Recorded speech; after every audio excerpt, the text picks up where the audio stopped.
हमसे डिस्क्रिमिनेट किया जा रहा है, हमारे लोगों को पब्लिकली अब्यूज किया जा रहा है, हमारे साथ लिंचिंग की जा रही है, मारा जा रहा है, हमारे बुजुर्गों को दाढ़ी से नोचा जा रहा है, हमारे लोगों को नमाज पढ़ते हुए लात मारी जा रही है, हमारी जमीनों को छीनी जा रही है, हमारी दरगाहों पे कब्जा की जा रही है। सर 686 हेट क्राइम्स हुए हैं पिछले वारदात, लेकिन उनमें से हेट मॉन्गर्स के खिलाफ कुछ भी नहीं किया इस मौजूदा सरकार ने। और किसके खिलाफ कर रहे हैं कार्रवाई?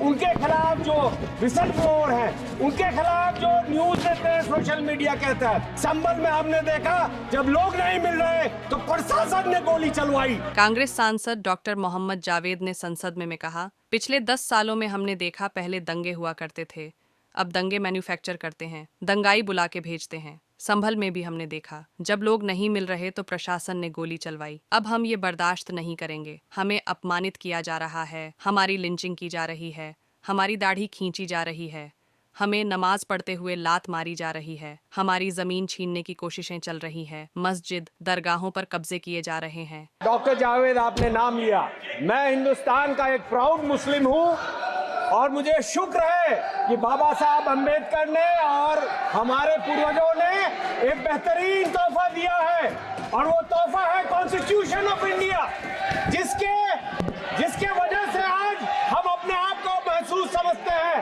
महफूज समझते हैं। लेकिन जो ये मौजूदा सरकार पिछले 10 सालों से चल रही है, हमारे साथियों के साथ जो अन्याय हो रहा है वो बर्दाश्त के काबिल नहीं है।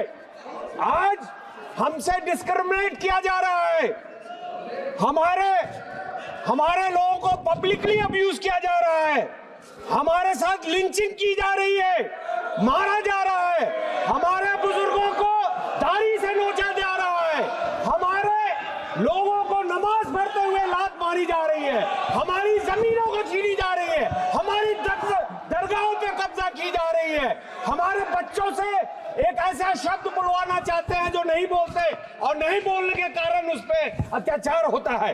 ये आज का हिंदुस्तान है इनके सामने, इनके चलाते हुए, जिसका हम विरोध करते हैं। और सर वही नहीं, पिछले कुछ दिनों में 686 हेट स्पीचेस हुए। आपको जान के ताजुब होगा सर। किसको लात मारा आप बताइए, तथ्य दीजिए, किसको कहा लात मारा, तथ्य दीजिए। हम देंगे सर।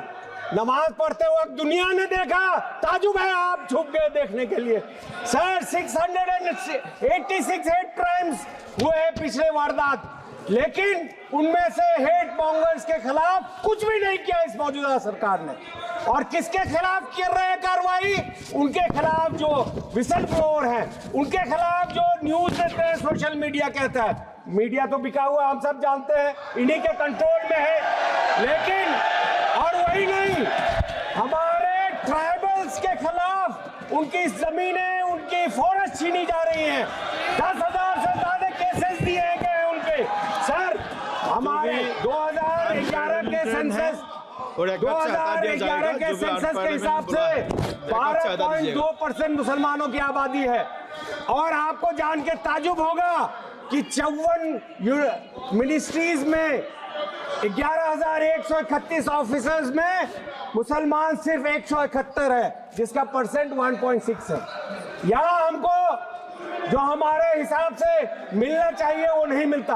लेकिन अगर जेलों में आप तादाद देखेंगे तो मुसलमानों की तादाद 31 है, उसमें ज्यादातर इंटर ट्रायल है जिनको जबरदस्ती भरा गया है। हमारे स्टूडेंट्स को, हमारे एक्टिविस्ट को इनको निकालना होगा।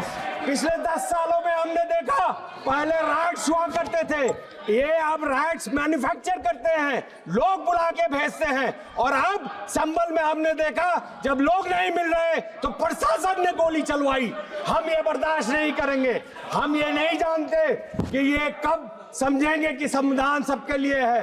ये संविधान हम सबके लिए बराबर है। सबसे अफसोस की बात है कि आर्टिकल 26, आर्टिकल 15 में हमें अपने जगहों का हमें इजाजत दे जाता है, हमें अपने जो इदारे हैं उसको चलाने का इजाजत देता है। लेकिन ये वक्फ अमेंडमेंट बिल लाके ये चाहते हैं कि बैकडोर से हमारी जमीनें छीन ले। हमारी जो प्रॉपर्टीज है, जो हमारे पूर्वजों ने दान किया, गरीबों के लिए, मिस्किनों के लिए, बेवाओं के लिए, जरूरतमंदों के लिए, उसको वो छीनना चाहते हैं। और इनकी एजेंसीज बोलती है कि हम जहां चाहेंगे उसको वक्त मिल देंगे। आप जानते हैं सर, और मीटिंग अभी जेपीसी चल रहा है, आपको जान के ताज्जुब होगा कि यहाँ पे नॉन स्टेक होल्डर्स को बुलाया जा रहा है। क्यों बुलाया जा रहा है उनको? क्या योगदान है उनका? सर यही नहीं, सबसे अफसोस की बात यह होती है जब आदरणीय प्रधानमंत्री जी कहते हैं सबका साथ, सबका विकास और सबका प्रयास। किशनगंज सर सबसे डिप्राइव्ड एरिया है हिंदुस्तान का। हिंदुस्तान की जीडीपी $2600 है और 5% लोगों का अगर इनकम हटा देंगे तो हमारी जीडीपी है 1100 per capita, sorry $1100, which is lower than the sub Saharan desert countries.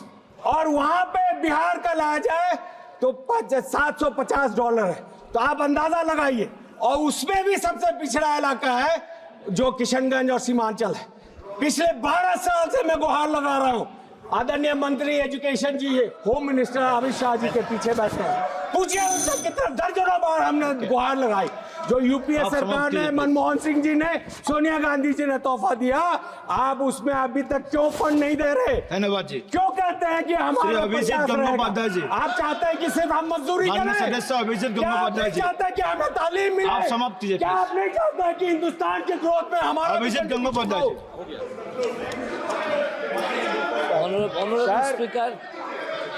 Honorable Speaker, आखिर में I have decided- आखिर में एक लाइन बोल के आपसे I इजाजत have दूंगा। decided to talk sir, in my एक mother लाइन tongue. बोलना चाहता हूँ। that is अरे Bengali. माइक दो यार, माइक नहीं है सर।